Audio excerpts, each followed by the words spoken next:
Bueno, bienvenidas, bienvenidos a un nuevo capítulo de Algoritmos y Estructura de Datos 2. Esta semana arrancamos la segunda parte de la materia. Si se acuerdan de aquel tiempo lejano donde íbamos a las aulas y nos veíamos las caras, habíamos contado de que esta materia tiene tres grandes partes. La primera es la que acabamos de terminar la semana pasada, sobre algoritmos de ordenación y orden de complejidad de algoritmos, en la que aprendimos eso, varias maneras de ordenar colecciones de elementos, y también aprendimos a contar cuántas operaciones realiza un algoritmo. En esta segunda parte de la materia vamos a hablar de estructuras de datos, ¿sí? Los tipos de datos son un concepto muy importante en computación, en programación, y básicamente lo que nos permiten es generar capas de abstracción para razonar mejor sobre los problemas que queremos implementar con programas, ¿sí? Uno podría tener lenguajes de programación con un único tipo de datos o sin tipos de datos y puede resolver cualquier problema solo con enteros y algún par de operaciones. Sin embargo, la ventaja de tener tipos de datos y de poder definir nuevos tipos de datos a partir de otros tipos de datos es que uno puede razonar utilizando abstracción, abstraer conceptos de manera que sea mucho más fácil manipular la información. Entonces el tema fuerte de las próximas semanas va a ser los tipos abstractos de datos, pero antes vamos a presentar lo que llamamos tipos concretos, ¿sí? En general la idea es, uno tiene un problema que quiere resolver con un programa y para ello lo que puede hacer es razonar sobre el problema, a ver qué estructuras de datos o qué información necesito yo representar y almacenar. Y para ello vamos a definir lo que vamos a ver las semanas siguientes, lo que llamamos tipos abstractos de datos, ¿sí? Y los tipos abstractos van a estar implementados, o sea, van a utilizar lo que llamamos tipos concretos, que son otros tipos de datos que ya están definidos en el lenguaje de programación. Los tipos de datos concretos ya están provistos por los lenguajes de programación, o sea, por supuesto va a depender de cada lenguaje qué tipos provee. Y comúnmente tenemos los enteros, los caracteres, los strings, los booleanos, los arreglos, son tipos de datos que ya vienen definidos en el lenguaje de programación. Y por otro lado vamos a ver los tipos abstractos de datos que surgen cuando yo quiero resolver un problema y me doy cuenta cuál es la información que voy a tener que representar en mi programa. Para ello voy a definir tipos abstractos, o sea, son tipos que van a estar implementados utilizando tipos de datos concretos que me provee el lenguaje, es como mi materia prima, los tipos concretos, pero yo voy a poder definir nuevos conceptos, nuevas ideas, a lo que vamos a llamar tipos abstractos de datos, que van a representar información más compleja. Esta semana entonces nos vamos a enfocar en los tipos concretos, y vamos a saltear los más simples que no tienen demasiado interés, y ustedes ya los conocen del año pasado y de materias anteriores. Vamos a ver hoy en detalle 4 tipos de datos concretos que tienen prácticamente todos los lenguajes de programación imperativos, que son los tipos enumerados, las tuplas, los arreglos y los punteros. Bien, los tipos enumerados son una manera muy simple de definir nuevos tipos de datos y consisten básicamente en enumerar los diferentes elementos que van a conformar el tipo de datos, ¿sí? En este caso defino un nuevo tipo, el que llamamos E, como un tipo enumerado cuyos elementos van a ser exactamente elem1, elem2, elem3, así hasta algún elemk. Por supuesto esto es un esquema para presentarlo en general, pero si yo quiero definir un tipo enumerado concreto voy a tener que dar exactamente todos los elementos que lo componen, ¿sí?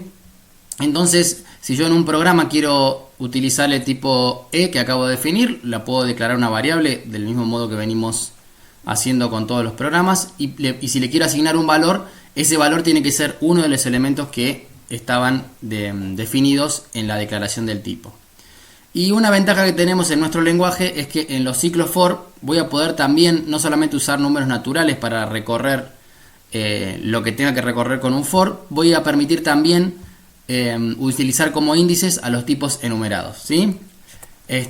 Por supuesto, para que eso tenga sentido vamos a asumir que los elementos de los tipos enumerados vienen con un orden dado, y ese orden va a ser el mismo en el que yo escribí los distintos elementos que conforman al tipo. En este caso, elem1 va a ser menor que elem2, así hasta el elemk.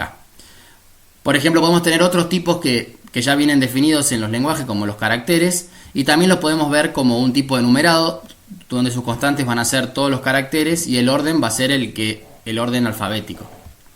Bien. El siguiente tipo de dato concreto que presentamos es uno un poco más complejo y son las tuplas. Seguramente de matemática o de la materia anterior recordamos lo que son las tuplas. Básicamente representan el producto cartesiano de diferentes conjuntos en matemática y en este caso de diferentes tipos. O sea, los elementos de las tuplas van a ser pares o triplas o cuádruplas de elementos de diferentes tipos. ¿Sí? Se le suele llamar también registros o estructuras en otros lenguajes de programación. Por ejemplo, en C se le llama estructuras, struct en C o struct. Y además de poder coleccionar distintos elementos de distintos tipos en un mismo elemento, la ventaja que tenemos es que yo le puedo dar nombres a los campos. O sea, en este caso yo defino el tipo tPerson como una tupla que va a ser una tupla de 3 componentes: string, nat y real. Y a cada uno de los componentes le voy a poner un nombre. Name, age y weight van a ser los nombres de los campos de esta estructura, de esta tupla. Y bueno, para poder acceder, dado que yo definí una variable de tipo tPerson, si yo quiero acceder a cada uno de los campos de la estructura, lo voy a hacer con el operador puntito. Entonces, si defino una variable Manu de tipo tPerson, voy a poder acceder al primer componente de la tupla que le habíamos llamado name, con el nombre de la variable, punto y el nombre del campo, y por ejemplo le podría asignar un valor del tipo correspondiente. Si recordamos, el campo name tenía tipo string, así que yo puedo acceder al campo name de la variable Manu y asignarle el string Emanuel, que sería el nombre. Y así con los otros campos de la tupla. ¿Sí? Y una característica importante en la mayoría de los lenguajes de programación, cuando se implementan las estructuras o las tuplas, se alojan en espacios continuos de la memoria. O sea que básicamente, si yo imagino cuando se ejecute un programa que tenga definido esta variable, en la memoria va a estar la información del nombre, y inmediatamente después va a estar la información de la edad y inmediatamente después del peso. ¿Sí? Bien, el siguiente tipo de datos concreto que vemos es el de los arreglos. Lo venimos usando desde el comienzo de la materia y seguramente también lo hemos usado el año pasado. Pero vamos a ver un poco en detalle qué son los arreglos en general. Los arreglos son colecciones de elementos, o sea, es un tipo que me permite representar colecciones de elementos del mismo tipo y que tiene tamaño fijo. Es una característica fundamental. O sea, cuando yo declaro un arreglo tengo que decir exactamente cuántos elementos contiene.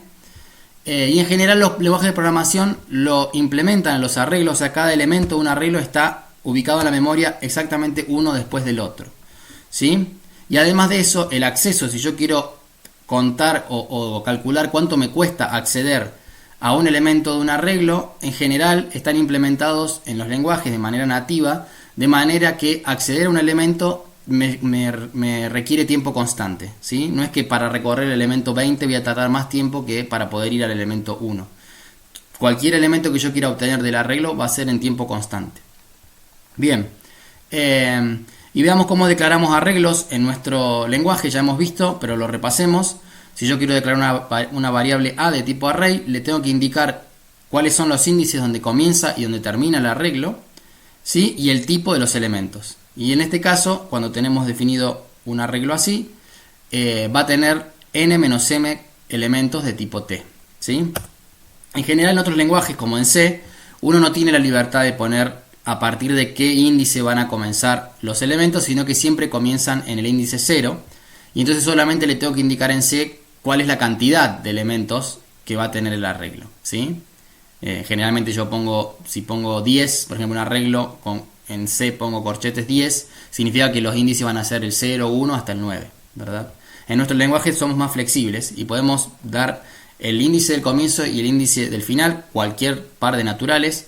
Y además de eso también vamos a permitir poner índices cualquier tipo enumerado. Ya que los tipos enumerados son una colección finita de valores y tienen un orden definido, los puedo usar también como índices para un arreglo.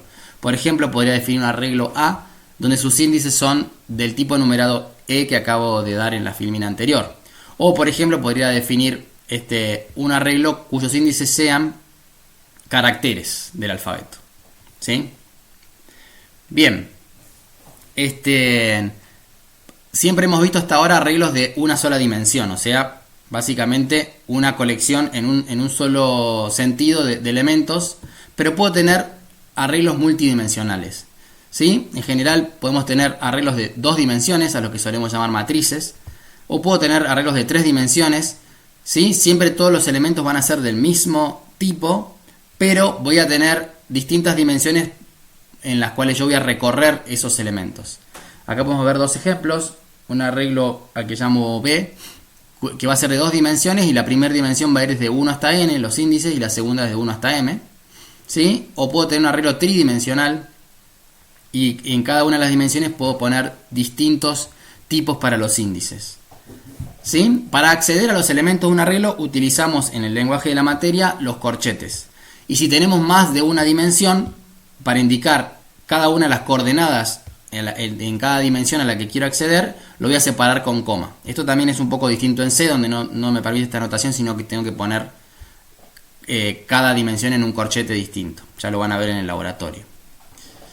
Bien, entonces por ejemplo aquí quiero acceder al lugar del arreglo C, en la primera coordenada el índice 2, en la segunda coordenada el carácter X, ya que ese era el tipo de los índices de la segunda coordenada, y en la tercera coordenada, por ejemplo, el número 1, y en ese lugar voy a obtener un elemento de tipo natural. Bien, y si por ejemplo quisiéramos inicializar este arreglo, lo que yo puedo hacer es entonces hacer 3 for anidados, donde el primero va a recorrer todas la primera dimensión, digamos, los índices de m hasta n. Creo que hay un error acá, porque acá era desde 1 hasta n, sería desde 1 hasta n. En la segunda dimensión voy a ir desde el carácter a hasta el z, y en la tercera dimensión desde 1 hasta m, y de esta manera voy a haber recorrido todos los elementos de este arreglo de 3 dimensiones, y en este caso los habría inicializado en 0.